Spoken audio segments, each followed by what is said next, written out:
Salut chers élèves, je me présente. Je suis Mohamed Sahli, professeur de mathématiques au lycée Ali Bourguiba Qala Al-Kbira Sousse, encadré par l'inspecteur M. Sami Ibn Abdeslam. Dans cette séance, on va vous proposer des exercices dans lesquels je vais vous rappeler et vous expliquer les éléments les plus importants du chapitre logarithme népérien. Alors, on va commencer par le premier exercice. Voilà. Dans cet exercice, donc, on va prendre la fonction f définie sur 0 plus l'infini par f de x est égal à moins 2x plus x ln de x si x strictement positif et f de 0 égale à 0. Dans la première question, on va montrer que f est continu à droite en 0. Puis, on va étudier la dérivabilité de f à droite en 0 et interpréter ce résultat graphiquement. Après, on va étudier les branches infinies de la courbe de cette fonction en calculant la limite en plus l'infini de f de x et la limite de f de x sur x en plus l'infini. Et par suite, on va montrer que pour tout réel x strictement positif, on va calculer f' de x pour pouvoir dresser le tableau de variation de f. Après, on va déterminer le point d'intersection de CF avec l'axe des abscisses qui va nous aider à tracer la courbe de f. Et finalement, on va montrer que la fonction définie sur 0 plus l'infini par f de x est égale à 1 sur 4x carré fois moins 5 plus ln de x est une primitive de f sur 0 plus l'infini. Passons maintenant à la correction. On va commencer par la première question. On va montrer que f est continu à droite en 0. Et on sait, pour montrer qu'une fonction est continue à droite en un réel, il suffit de calculer la limite lorsque x tend vers, en série a par exemple, la limite lorsque x tend vers a plus de f de x, ça sera égal exactement à f de a. C'est pour cela qu'on va calculer la limite lorsque x tend vers 0 plus de f de x, qui est égale à la limite en 0 plus de moins 2x plus x ln de x, qui est égale à 0, car on vous rappelle que la limite en 0 plus de x ln de x, ça sera égal à 0. Et cette limite, il faut aussi le comparer avec f de 0. Ça ne suffit pas de calculer la limite tout simplement. Il faut le comparer avec f de 0 et elle doit être égale à 0. Si c'est le cas ici, on a la limite en 0 plus de f de x, c'est égal à f de 0. Donc on peut affirmer que f est continu à droite en 0. Passons maintenant à l'étude de la dérivabilité de cette fonction à droite en 0. C'est pour cela qu'on va calculer la limite lorsque x tend vers 0 plus de f de x moins f de 0 sur x moins 0. Si on va obtenir une limite finie, cette fonction, ça sera dérivable. Sinon, cette fonction, elle n'est pas dérivable. Donc, on aura ici la limite en 0 plus de f de x moins f de 0 sur x moins 0 qui est égale la limite en 0 plus de moins 2x plus x ln de x sur x. Après simplification par x, on va mettre x en facteur, c'est simple de le voir. Et après simplification par x, on aura la limite lorsque x tend vers 0 plus de moins 2 plus ln de x. Et je vous rappelle aussi que la limite en 0 plus de ln de x, c'est égal à moins l'infini, c'est une limite remarquable.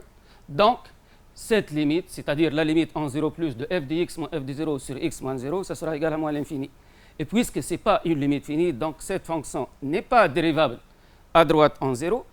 Et par suite, CF admet au point d'abscisse 0 une demi-tangente verticale dirigée vers le bas. Pourquoi vers le bas? Puisqu'on a la limite en 0 plus ici, et c'est moins l'infini. Donc, ce ne sont pas du même signe. Et par suite, la demi-tangente, ça sera dirigée vers le bas. Passons maintenant à la question suivante. On va montrer que la limite lorsque x tend vers plus l'infini de f de x, c'est égal à plus l'infini. Et voilà, la limite en plus l'infini de f de x, ça sera la limite en plus l'infini de moins 2x plus x ln de x. Comme vous remarquez ici, la limite en plus l'infini de moins 2x, ça sera moins l'infini. Et la limite x ln de x est égale à plus l'infini, puisqu'on a dit déjà que la limite en plus l'infini, on a déjà ici la limite en plus l'infini de ln de x, ça sera plus l'infini. Donc c'est une forme indéterminée. C'est pour cela on va mettre x en facteur pour pouvoir éviter cette forme indéterminée. Et on aura la limite en plus l'infini de x fois moins 2 plus ln de x. On a la limite de x, ça sera plus l'infini. Et la limite de ln de x, comme on a dit tout à l'heure, est plus l'infini. Donc plus l'infini et plus l'infini, ça nous donne le produit, sa limite est plus l'infini. Passons maintenant à étudier les branches infinies de cette courbe, la courbe de la fonction, pardon. Donc, on va calculer la limite lorsque x tend vers plus l'infini de f de x sur x. On aura ici la limite de f de x sur x, on a ici, c'est f de x et moins 2x plus x ln de x, qu'on a dit x moins 2 plus ln de x. En divisant par x, on aura moins 2 plus ln de x, qui est égal à plus l'infini, puisque la limite en plus l'infini, c'est égal à plus l'infini. Et par suite, CF admet au voisinage de plus l'infini une branche infinie parabolique de direction, celle de la droite désordonnée ou bien celle de la droite OJ. Passons maintenant au tableau de variation en calculant la dérivée de cette fonction. Donc, d'abord, on va montrer que pour tout x strictement positif, f' de x est égal à moins 1 plus ln de x. On vous rappelle d'abord que la fonction ln est dérivable sur 0 plus l'infini et que sa dérivée, c'est-à-dire ln' de x, ça sera égal à 1 sur x. On va appliquer maintenant cette formule ou bien cette théorème pour pouvoir calculer f' de x. On a f de x, c'est égal déjà à moins 2x plus x ln de x. Donc la dérivée de moins 2x, ça sera moins 2. Et x ln de x, c'est un produit. Donc c'est pour cela qu'on va appliquer la limite de x, la dérivée de x qui est égale à 1 fois ln de x, plus la dérivée de ln de x qu'on a dit 1 sur x fois x, ce qui nous donne moins 2 plus ln de x plus 1, qui est égal à moins 1 plus ln de x, comme il nous a demandé. Donc, on va maintenant étudier le signe de cette dérivée pour pouvoir dresser le tableau de variation de f. C'est pour cela qu'il faut voir la dérivée où elle s'annule. Donc, ce qu'on va faire ici, f' de x est égal à 0, c'est-à-dire moins 1 plus ln de x est égal à 0, c'est-à-dire ln de x est égal à 1. Et on a déjà, on sait que ln de e c'est égal à 1. Donc, le réel tel que ln de ce réel c'est égal à 1, ce sera e. C'est pour cela qu'on a écrit x c'est égal à e. Donc, on va voir maintenant le signe. On a f' de x s'annule en e. Et comment savoir, par exemple, le signe?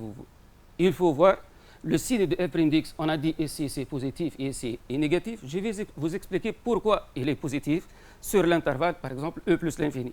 Par exemple, si x est strictement supérieur à e, et on a ln de x puisque sa dérivée est strictement positive, c'est-à-dire la fonction ln est strictement croissante. Donc, si x est strictement supérieur à e, alors ln de x, il sera strictement supérieur à ln de e qui est égal à 1. C'est-à-dire, ln de x moins 1 est strictement positif. Et c'est ce qu'on a écrit ici. Et de la même façon, sur l'intervalle 0e, on aura f' de x est négatif. Et par suite, sur l'intervalle 0e, elle est décroissante. Et sur l'intervalle e plus l'infini est strictement croissante. L'image de e ici, c'est égal à moins e. Et l'image de 0, c'est déjà donné, c'est 0. Et la limite en plus l'infini, on a déjà calculé, c'est plus l'infini. Passons maintenant à la question suivante. Déterminer les points d'intersection de CF avec l'axe des abscisses autre que le point O. Pourquoi on a dit ici autre que le point O? Puisqu'on a l'image de 0, ça sera 0, c'est-à-dire le point de coordonnées 0, 0 est un point qui appartient à la courbe et appartient en même temps à l'axe des abscisses. Donc, c'est pour cela qu'on va chercher l'autre point d'intersection. Donc, si on a un point qui appartient à la courbe inter-l'axe OI, donc il doit vérifier les équations de ces deux ensembles. Pour tout point M qui appartient à CF, il vérifie nécessairement y égale à f de x. Et tout point qui appartient à l'axe des abscisses, son y, il sera égal à 0. Donc, il va vérifier ces deux conditions. Donc, d'une part, y égale à f de x, d'autre part, y égale à 0. Donc, on aura f de x c'est égal à 0. C'est-à-dire x fois moins 2 plus ln de x, c'est égal à 0. Et on a dit tout à l'heure que autre que le point O, c'est-à-dire x différent de 0, donc ln de x, ça sera égal à 2. C'est équivalent à x au carré, égal à e au carré. Pourquoi? Parce qu'on sait que si on a cette formule dans notre cours, si on a ln de x c'est égal à l, c'est équivalent à x c'est égal à e à la puissance l. C'est dans le cas aussi, on a pris m égale à 2. Donc, on aura x c'est égal à e à la puissance 2. Donc, voilà. Donc, les points d'intersection de CF avec l'axe OI, on a déjà dit tout à l'heure que le point O est un point d'intersection. Et on a trouvé un deuxième point. Ça sera le point de coordonnées e au carré. Et son y, ce sera 0, c'est-à-dire le point A de coordonnées e au carré 0. On va passer maintenant au traçage de la courbe. Et je vous rappelle que le traçage de la courbe, c'est un résumé de toutes les questions précédentes. Par exemple, les tangentes, les demi-tangentes, les branches infinies, les asymptotes, et ainsi de suite. Donc, on va voir maintenant notre courbe. Donc, on a déjà vu que CF admet au point d'abscisse 0 une demi-tangente verticale dirigée vers le bas. Voilà. et on a la dérivée s'annule en E. Donc, la courbe admet au point d'abscisse E, c'est-à-dire de coordonnées E, l'image de E et une tangente horizontale. Et on a déjà vu aussi que CF coupe l'axe des abscisses au point d'abscisse E carré. Et CF admet au voisinage de plus l'infini une branche infinie parabolique de direction OJ. Voilà ce qu'on a déjà fait dans la courbe.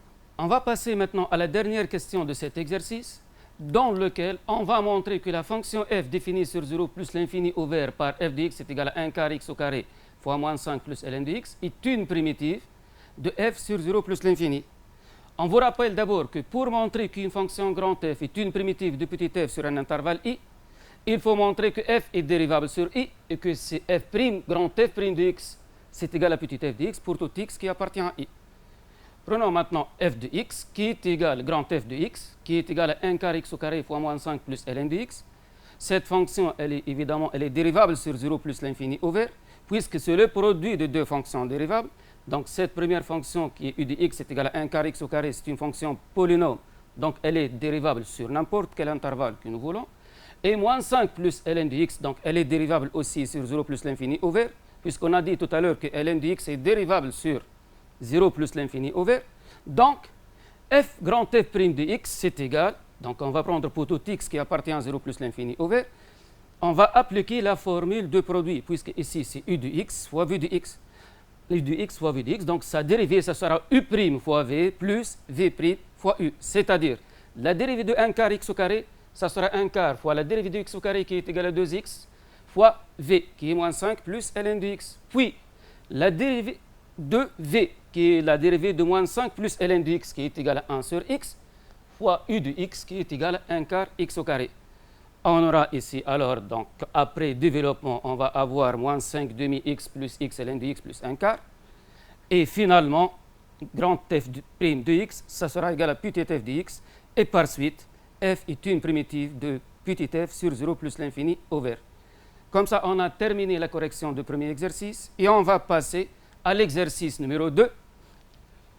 Donc, dans cet exercice, on va prendre un exemple de type ln de u. C'est pour cela qu'on va prendre la fonction f définie par f de x est égal à ln de x sur 4 moins x. D'abord, on va montrer que l'ensemble de définition de f est 0,4. Puis, on va calculer la limite en 0 plus de f de x et la limite en 4 moins de f de x et d'interpréter ces résultats graphiquement. Après, on va montrer que le point A de coordonnées de 0 est un centre de symétrie de CF. Puis, on va montrer que pour tout réel x qui appartient à un 4 ouvert, f' de x est égal à 4 sur x fois 4 moins x. Dresser le tableau de variation et puis on va tracer la courbe de f. Et dans la dernière question, on va montrer que la fonction grand f définie sur un 4 par f de x est égal à x ln de x plus 4 moins x fois ln de 4 moins x est une primitive de f sur un 4. Passons maintenant à la correction de cet exercice et on va commencer par la première question. Montrer que l'ensemble de définition de f est 0,4. Je vous rappelle d'abord qu'une fonction de type ln de u de x est définie si et seulement si u de x d'abord elle doit être définie et u de x est strictement positif, puisqu'on a dit tout à l'heure que la fonction ln est définie sur 0 plus l'infini ouvert. Et d'une façon générale, si on a un autre exemple de type ln de valeur absolue de u de x, donc on va d'abord montrer que u de x est défini et puis u de x différent de 0 seulement. Pourquoi? Puisque la valeur absolue, ça nous donne la positivité. Donc il nous reste à montrer que u de x différent de 0 tout simplement. Donc c'est pour cela, dans notre cas, f de x est égal à ln de x sur 4 moins x. Donc pour que f de x soit existe, il faut que x sur 4 moins x est strictement positif et x différent de 4 puisqu'on a un dénominateur ici. Et pour voir le signe d'un quotient, ça nécessite un tableau. Donc voilà. Donc on va prendre dans ce tableau, on va étudier le signe de x et le signe de 4 moins x. Donc x, il s'annule en 0, donc négatif, positif. 4 moins x, il s'annule en 4. Et les deux signes de a ici, a qui est égal à moins 1 ici, et signe de moins a fait le moins l'infini, 4. Donc le quotient, son signe sera négatif sur moins l'infini 0, positif sur 0,4 et négatif sur 4 plus l'infini. Et bien sûr, il n'est pas défini en 4, comme on a dit tout à l'heure. Et finalement, l'ensemble de définition de f, on a dit que c'est l'ensemble des réels tels que x sur 4 moins x est strictement positif. Et voilà, ça sera l'intervalle 0,4. On va passer maintenant à la deuxième question, dans laquelle on va calculer la limite lorsque x tend vers 0 plus de f de x et interpréter ce résultat graphiquement. C'est pour cela, d'abord, on va calculer, puisqu'on a f de x c'est égal à ln de x sur 4 moins x, donc on va calculer la limite de cette quantité d'abord, c'est-à-dire x sur 4 moins x lorsque x tend vers 0 plus, qui sera 0. Et cette valeur déjà eu. Après, on va calculer la limite de ln de x lorsque x tend vers cette valeur. Mais puisque cette limite ça tend vers 0 et avec des valeurs positives, strictement positives plutôt, donc la limite lorsque x tend vers 0 plus de ln de x, ça sera égal à moins l'infini. Et par suite, la limite en 0 plus de f de x, c'est égal à moins l'infini, d'où CF admet une asymptote verticale d'équation x c'est égal à 0. Maintenant, on va calculer la limite lorsque x tend vers 4 moins de f de x, et comme tout à l'heure, et interpréter le résultat graphiquement. Donc, on va calculer la limite en 4 moins de x sur 4 moins x. Lorsque x tend vers 4 moins, donc cette quantité c'est 4, et 4 moins 4, ça sera 0. Et puisque x est inférieur à 4, donc 4 moins x, ça sera strictement positif. Donc la limite lorsque x tend vers 4 moins de x sur 4 moins x, ça sera plus l'infini. Et la limite lorsque x tend vers plus l'infini de ln de x, c'est égal à plus l'infini.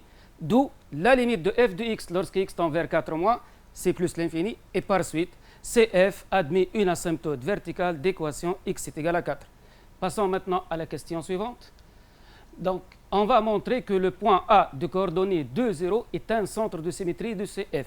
On vous rappelle d'abord que pour montrer qu'un point A de coordonnées AB est un centre de symétrie de CF, il faut montrer que si x appartient à df, on a 2a moins x appartient à df, et c'est nécessaire déjà de vérifier cette condition pour pouvoir passer à la deuxième condition qui est f de 2a moins x plus f de x est égal à 2b. Il faut vérifier les deux conditions, ce n'est pas seulement cette condition, c'est tout.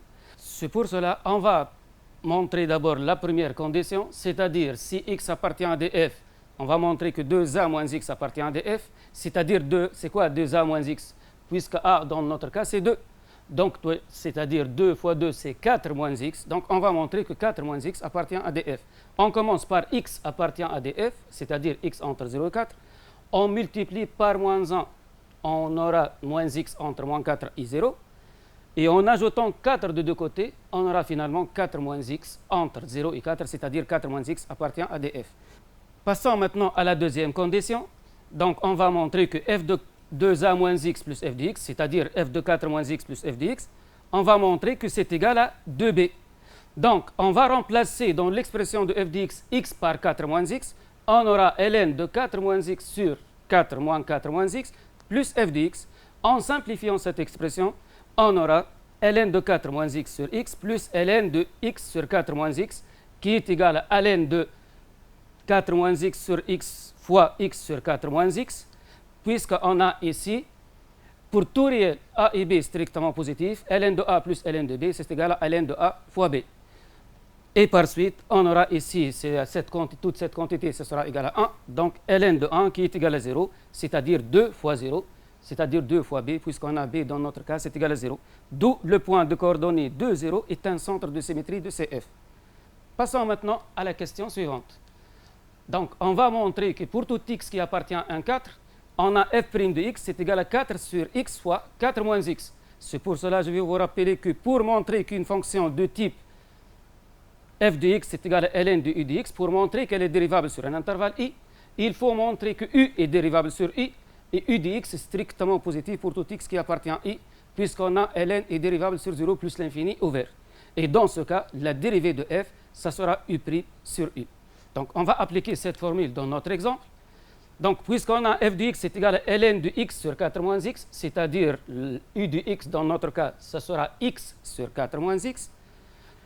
Et on a la fonction qui a tout x associé x sur 4 moins x, elle est dérivable et strictement positive sur 0,4. Donc, elle est dérivable et strictement positive sur 0,4. On peut affirmer que f est dérivable alors sur 0,4. Et f' de x, c'est égal à u' de x sur u de x. U', elle est de la forme d'une fonction rationnelle. Donc, c'est-à-dire u sur v, et sa formule, la dérivée de u sur v, ça sera u' fois v, moins v' fois u sur v au carré, ce qui nous donne 4 sur 4 moins x, les tout au carré, sur u de x, qui est x sur 4 moins x. Après avoir simplifié cette expression, on aura f' de x, c'est égal à 4 fois x, 4 sur x fois 4 moins x. Donc, on va voir maintenant la question suivante dans laquelle on va dresser le tableau de variation de f. Et on sait que le tableau de variation de f, ça nécessite le signe de la dérivée de f. On a f' de x est égal à 4 sur x fois 4 moins x. Et on a déjà dit dans le domaine de définition que x et 4 moins x sont strictement positifs sur l'intervalle 0,4. Donc f' de x, ça sera strictement positif. Et par suite, le tableau de variation, ça sera, donc, comme vous voyez ici, donc f' de x, elle est toujours strictement positive. La fonction n'est pas définie en 0, n'est pas définie en 4. Donc, la limite en 0 plus, on l'a déjà trouvé, c'est moins l'infini. La limite en 4 moins, on a déjà trouvé, c'est plus l'infini. Donc, c'est d'où notre tableau de variation de f. On va tracer maintenant la courbe de f. Comme on a dit tout à l'heure, pour tracer la courbe, on va voir tous les éléments particuliers qu'on a déjà vus dans l'exercice. Par exemple, on a déjà vu que la courbe admet une asymptote verticale d'équation x est égal à 0. Et elle admet une asymptote verticale d'équation x est égal à 4. Et la fonction, elle est strictement croissante. Et on peut vérifier que l'image de 2 c'est égal à 0, d'où la courbe de la fonction f. Passons maintenant à la dernière question de cet exercice, dans lequel on va montrer que la fonction grand f définie sur 0,4 par f de x est égal à x ln de x plus 4 moins x ln de 4 moins x, que c'est une primitive de petit f sur 0,4. Donc c'est pour cela qu'on va prendre donc la fonction grand f. On a grand f est dérivable sur 0,4, puisque c'est le produit et somme de deux fonctions dérivables. Elle est dérivable sur 0,4 ouvert. Et pour tout x qui appartient à 0,4 ouvert, on a grand f' de x, c'est égal. Pour calculer la dérivée de grand f, on a ici la somme de deux fonctions et le produit aussi. Donc on va commencer d'abord par le calcul de cette première fonction, c'est-à-dire x ln de x qui est sous la forme d'un produit. Donc la dérivée de la première fois la deuxième, plus la dérivée de la deuxième fois la première. Ce qui nous donne donc la dérivée de x est égale à 1 fois ln de x, plus x fois la dérivée de ln de x qui est égale à 1 sur x. De la même façon, pour la deuxième fonction, on va voir la dérivée de 4 moins x qui est égale à moins 1 fois ln de 4 moins x, plus 4 moins x fois la dérivée de ln de 4 moins x, qui est égal, comme on a dit tout à l'heure, ln de u, sa dérivée, ça sera u' sur u, c'est-à-dire la dérivée de 4 moins x qui est égale à moins 1 sur 4 moins x. Donc, après simplification, on aura grand f' de x est égal à ln de x moins ln de 4 moins x, qui est égal, donc ln de a moins ln de b, qui sera ln de a sur b, d'où grand f' de x est égal à petit f de x, et par suite, grand f est une primitive de petit f sur 0,4. Ainsi, on a terminé la correction de l'exercice 2 et on va passer à l'exercice 3 dans lequel on va prendre deux fonctions et on va déterminer les primitives de ces fonctions sur l'intervalle donné. Donc, le premier exemple, on va prendre f de x est égal à ln de x sur x et le deuxième fonction f de x est égal à x plus 3 sur x moins 1. Commençons par le premier exemple. Donc, f de x est égal à ln de x sur x. C'est-à-dire f de x est égal à 1 sur x fois ln de x. Et lui sous la forme u' fois u. Et on vous rappelle que si on a une fonction de la forme u' fois u à la puissance n d'une façon générale, sa primitive, grand f, ça sera un plus 1 sur n plus 1.